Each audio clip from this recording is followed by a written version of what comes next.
The 1983 World Cup will always be remembered for the boil-over in the final, where the West Indies, who had been rampant up to that point in World Cups and looked as though they were going to win 3 on the trot, and suddenly India beat them in what was an absolute boil-over at Lord's, surprised everybody.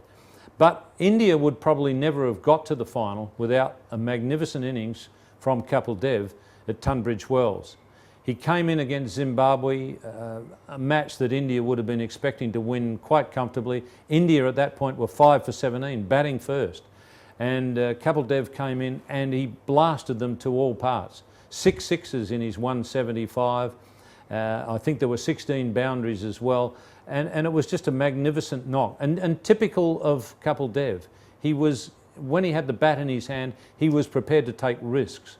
And at that stage, really, it was all or nothing for India.